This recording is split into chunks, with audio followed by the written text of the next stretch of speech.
Assalamualaikum warahmatullahi wabarakatuh. Nama saya Salma Nafiza Harfiani, NPM 1707110200027. Di sini saya akan memaparkan resume pembelajaran media teknologi dan jaringan sosial selama 1 semester.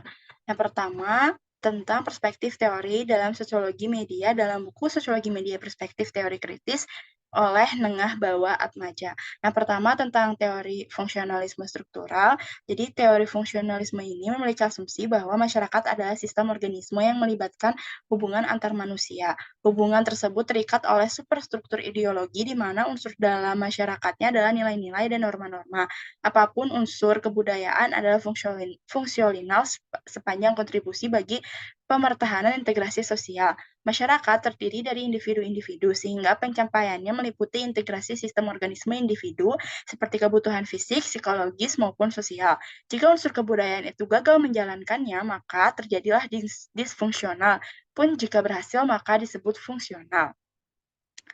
Lalu contohnya itu yang pertama, ketika sebuah TV masuk ke dalam sebuah keluarga, maka TV dapat diterima karena berkontribusi bagi pemenuhan kebutuhan sistem sosial yang artinya mewujudkan integrasi sosial dan kebutuhan sistem organisme individu. Proses penerimaan TV ini juga bermula pada perubahan aspek infrastruktur material dalam keluarga, lalu berlanjut pada struktur sosialnya.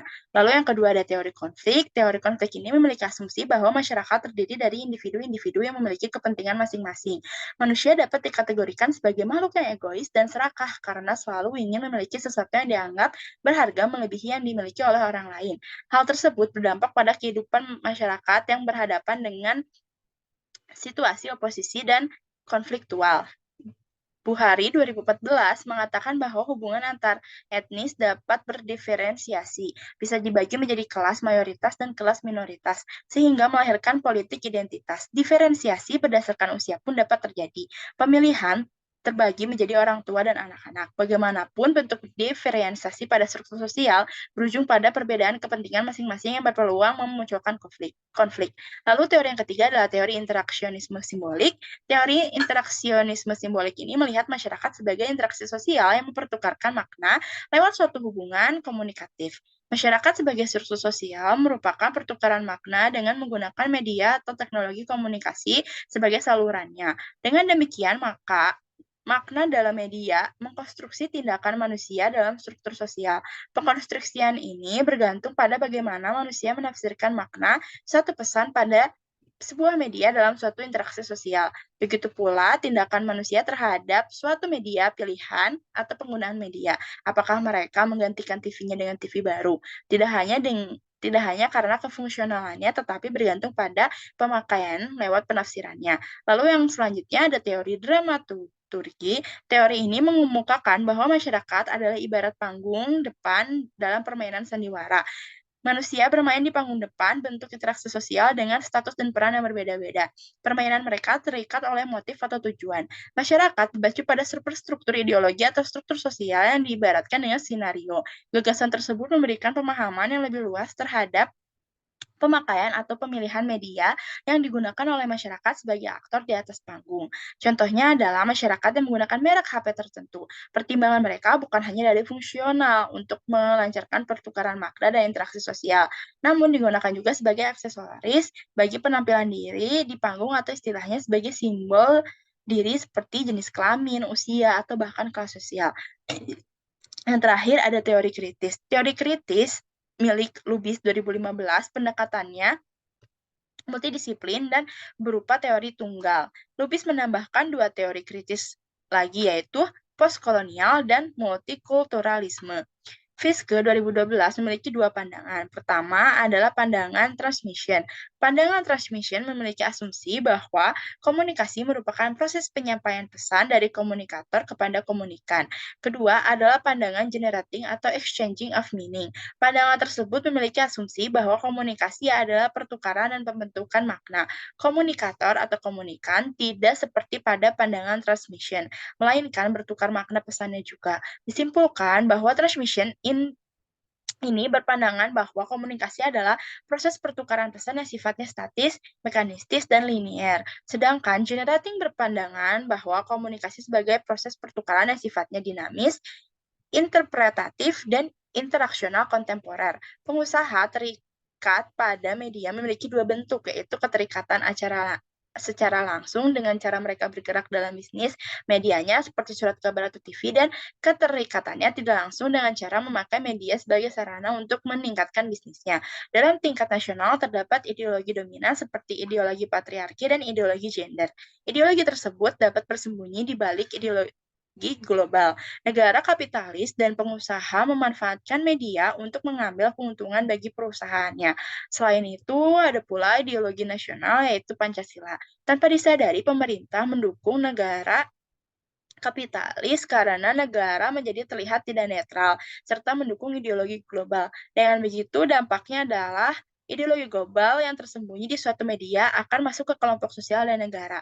Contohnya seperti kelas ekonomi atau tengah bawah masuk ke kelompok sosial dan negara, lalu masyarakat negara tersebut yang pada akhirnya akan menjadi sasaran terselubungnya ideologi dalam media. Hal tersebut tentunya memiliki tujuan tersendiri, yaitu pihak yang berkuasa terhadap pihak yang dikuasainya. Dengan begitu, pada intinya, pihak yang berkuasa mendapatkan keuntungan secara ekonomi serta pertahanan kekuasaannya.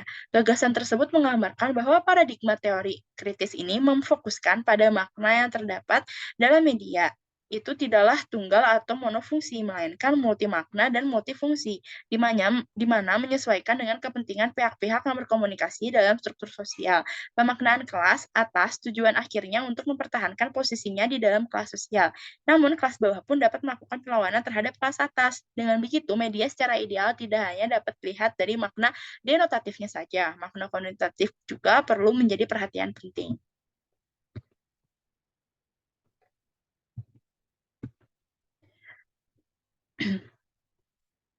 Lalu selanjutnya saya akan menjelaskan tentang analisis keberadaan Korean Pop atau K-pop di tengah kehidupan remaja. Perkembangan masyarakat postmodern dicirikan dengan karakteristik masyarakat yang informatif dan konsumtif, di mana masyarakat khususnya usia remaja mereka mulai menampilkan diri mereka atau identitas diri mereka banyak dipengaruhi oleh konstruksi gaya hidup akibat tuntutan masyarakat dan kepentingannya sendiri. Salah satu contoh yang sering dijumpai adalah gaya hidup remaja yang mengikuti Korean style. Gaya hidup tersebut muncul karena adanya Korean pop yang berupa dunia hiburan. Kehadiran Korean pop ini berawal dari media massa yang biasanya dikenalkan melalui drama Korea, boyband girl band, makanan khas Korea, dan lainnya yang akhirnya menjadi budaya populer di Indonesia. Dengan begitu, banyak masyarakat Indonesia yang menjadi pecinta budaya Korea dan merambat pada bagaimana dia menjalankan hidup, mulai dari cara berpakaian, cara berdandan, cara berbahasa dan berbicara, makanan, hingga skincare. Mayoritas remaja di Indonesia terbawa oleh Korean pop atau K-pop dalam menampilkan atau mengekspresikan diri mereka, mulai dari cara berpakaian, cara berdandan, cara berbahasa, dan gaya bicara, makanan, hingga skincare. Hal tersebut dapat mempengaruhi satu individu dengan individu lainnya. Banyak dari pecinta budaya Korea yang akhirnya merasa harus bisa menampilkan dirinya seperti pecinta budaya Korea lainnya, dan akhirnya itu menjadi sebuah tuntutan masyarakat dan konstruksi sosial. Dengan begitu pula mereka memiliki kepentingannya sendiri, yaitu untuk memenuhi tuntutan masyarakat yang ada. Dengan media massa yang canggih, masif, juga efisien untuk dijangkau, para remaja menjadi lebih mudah untuk memasuki bahkan mendalami budaya Korea yang ada. Media massa ini karena memang pada awalnya memiliki fungsi untuk menyebarluaskan informasi, berita, tips and tricks, dan lainnya. Namun itu semua tergantung pada bagaimana masyarakat bisa menyikapi atau mengolah apa yang mereka dapat dari media massa. Kita tidak dapat menyalahkan bahwa itu semua akibat media massa saja. Justru dengan hadirnya media massa yang banyak menempelkan budaya Korea, bisa saja memberikan dampak positif pula. Masyarakat menjadi tambah wawasannya. Masyarakat bisa berpikir kritis bagaimana jika budaya Korea tersebut terjadi secara merata di Indonesia yang merupakan negara yang memiliki budayanya sendiri. Dan juga membuat masyarakat tidak menutup mata bahwa budaya di dunia ini tuh banyak dan kita cukup untuk mentoleransi keberagaman tersebut. Sekian pemaparan dari saya. Wassalamualaikum warahmatullahi wabarakatuh.